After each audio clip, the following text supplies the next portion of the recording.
All right, everybody, we're gonna do the grunge pants today. So I've got my waistband cut out, my pocket pieces if you're gonna do pockets, make sure they're mirror imaged. I have the back of my pants cut out, also mirror imaged. I chose to do the capri length. So when you look at your pattern, there'll be 2 cut lines for the bottom. The shorter one is for capri length. I'm also going to do the gusset pocket. So I have these 2 pieces for that. And then I have my front pieces. And when you're cutting out your front pieces, you want to make a mark if you're going to do the pockets at all.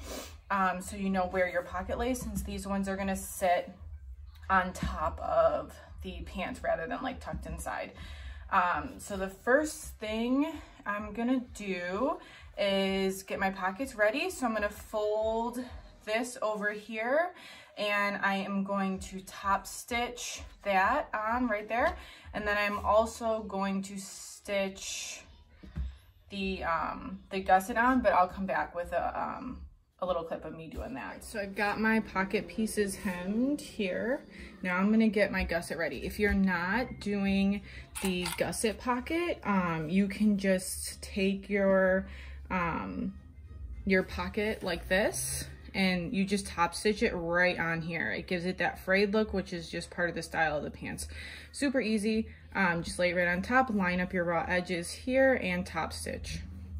But for the gusset, what I like to do is I'm going to take my my piece here. This is right sides together. So I'm going to get that clipped. Get this clipped, and then I'm also gonna go and do my top one, because with this little extra piece here, you want it to fold up.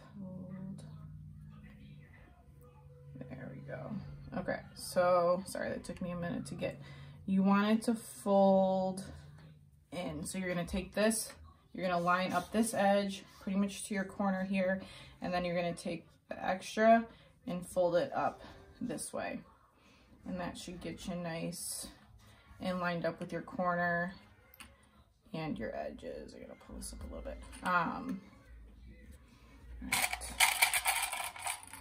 And then you're gonna stitch this down, and you are gonna go over just this little corner that you folded. You're gonna stitch over that. So I top stitched these on. I did use my sewing machine as it was easier. It was also recommended in the pattern. And I folded this part, I sewed this part down. So now you'll have like this pocket with your gusset piece on here. Again, if you're doing the other pocket, just top stitch it and you're all set for that part, and we'll just kind of catch up with you guys in a minute. This is where the pocket location indications on the pattern are important. Oh, sorry. I also use my serger here to finish off these edges. You can also use a zigzag stitch for that. So we're gonna take, we're gonna use this as our guide for kind of like a little hemming, for a hem almost. I'm just gonna fold it down in a few spots and just put a little clip in there to kind of keep it how I want it. You can press it down too if you want to take that a little bit of time with your iron. That would also be helpful. All right, so once we do that, I'm gonna grab my pins. We're gonna pin it along the pocket line that you had marked on your pattern with your chalk. I will use pins for this one over clips, and then when you pin it down, you want to keep this fold on. Let's see. I like to make sure that I have one right at the corner so I know that it's where I'm supposed to have it. I'm not the best at putting in pins. I typically use clips because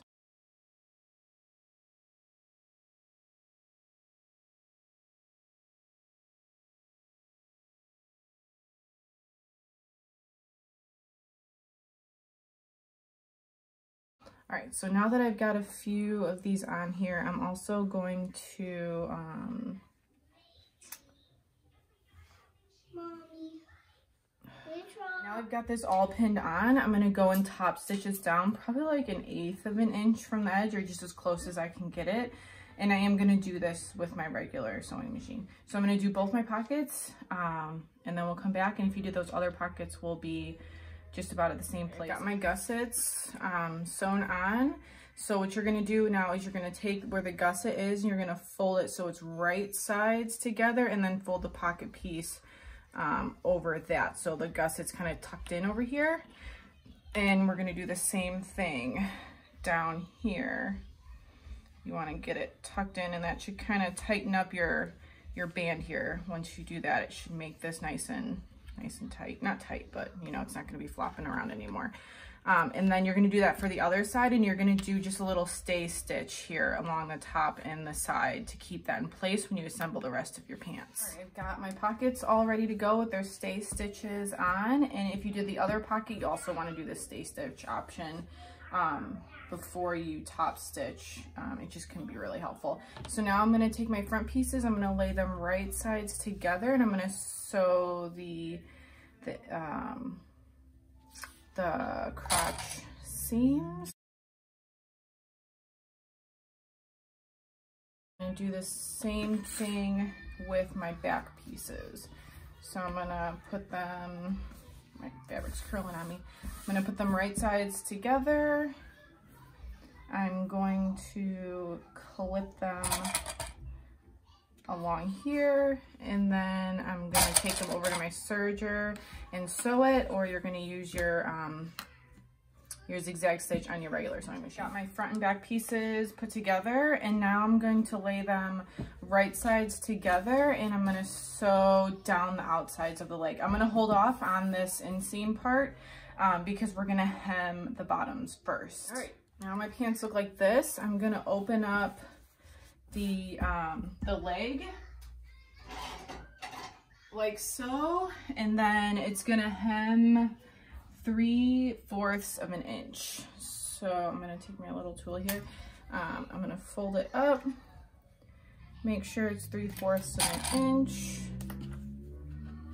and then I'm gonna use my cover stitch to hem this, but you can do this with a twin needle if you have your regular sewing machine.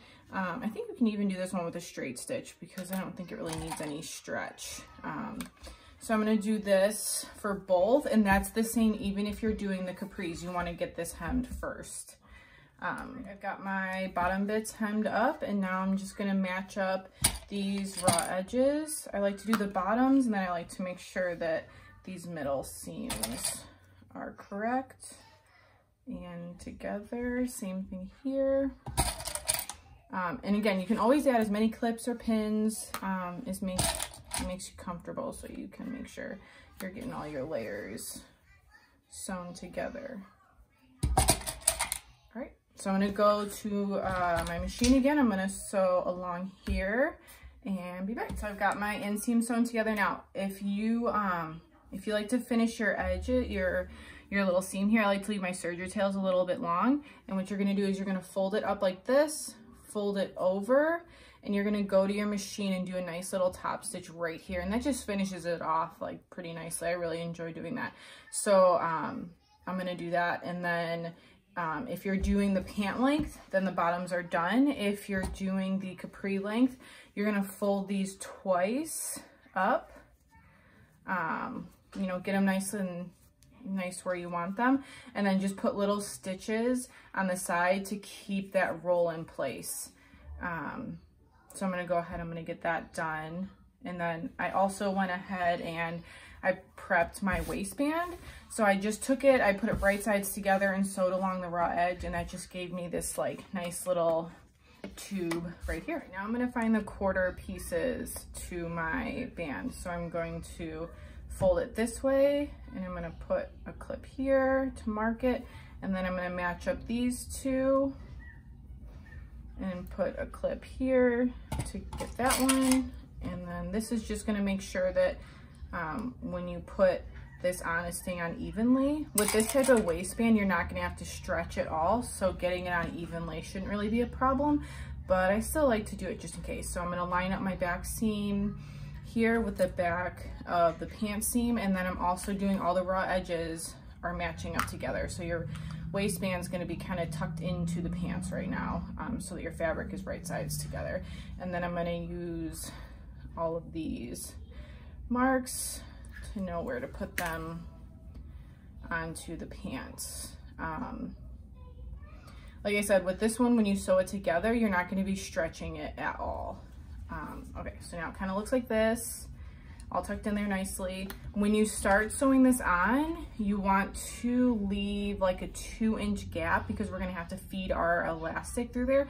So what I like to do is I'll just put a little clip here just so I know, because I'm going to start here, I'm going to go all the way around, and this just kind of reminds me to stop, so I remember to leave that space open for my elastic. Waistband's all sewn on now, so I can kind of flip it up. My pants are still inside out at this point, so I've got it sewn on all except for this little gap, and then I took my elastic and I just put a safety pin on here to help me feed it through.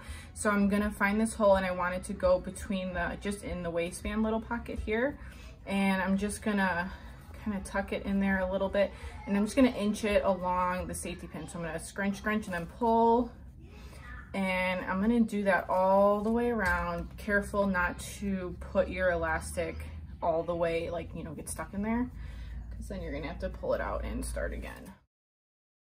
All right, now my safety pin's getting close to the end here. I'm just gonna get it out. There we go.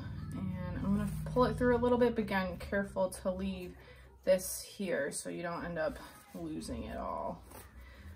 And then you're gonna take these two pieces, take my pin out. You're gonna butt them up real close here. You can overlap a little bit if you want to, but there's really no need to. And you're gonna give a bunch of zigzag stitches here to hold them together. And that's how we're gonna attach our waistband together. This is what mine looks like, super messy, went a little crazy. But then I'm just gonna work it back into the pants. And then I'm gonna go and close up this hole here. So I'm gonna make sure that all 3 of my layers, and you're not gonna grab onto the elastic. You're just gonna make sure all 3 of your layers are together, and you're gonna close up this hole, overlapping a little bit on each of the parts that you've already sewn together. So I moved this over to my cover stitch machine for this. My waistband's now closed, so everything, there's no hole anymore. I flipped my pants right sides out, and we're gonna top stitch our waistband. So we're gonna top stitch along here, but while you do this, you have to stretch so that your fabric is flat. So when you're sewing, you want it to look like this, not like this. So I like to start from the back. I'm also changed the settings on my machine to a chain stitch. I've recently decided that I prefer that over just a double needle on my cover stitch. And you can use a zigzag stitch or any stretch stitch on your sewing machine for this. I believe you can also do just like a longer straight stitch for this one, but I'm not 100% sure on that one. So I got my foot on it. I'm gonna put my needle down, just kind of help hold things in place. And then as I go, I'm gonna make sure my stuff is all even. I'm gonna pull so it's nice and flat. Let me see if you can see that.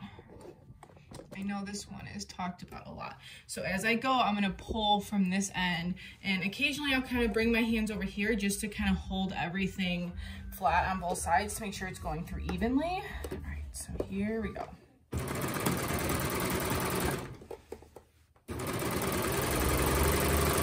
And really take your time. This can be a little tricky sometimes. A little thread stuck there, okay.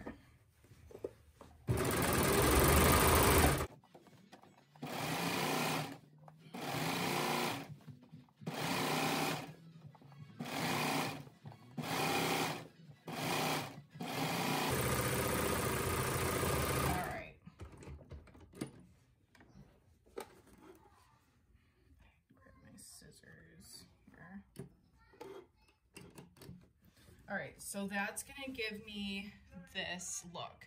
So once you're done pulling, it goes back to being a nice little ripple here. And then I'm gonna go through, I'm gonna do one more. You know, you can do 1, you can do 2, you can do 3, you can do whatever you prefer for this one. All right, so there you have it. These are all finished up. and ready to go. If you want to add like a fake drawstring, that's always a cute little finishing touch. I know these do have an option for a back pocket. I chose not to do that for this one, but if you have any questions on that, please just let me know and I can help you through that.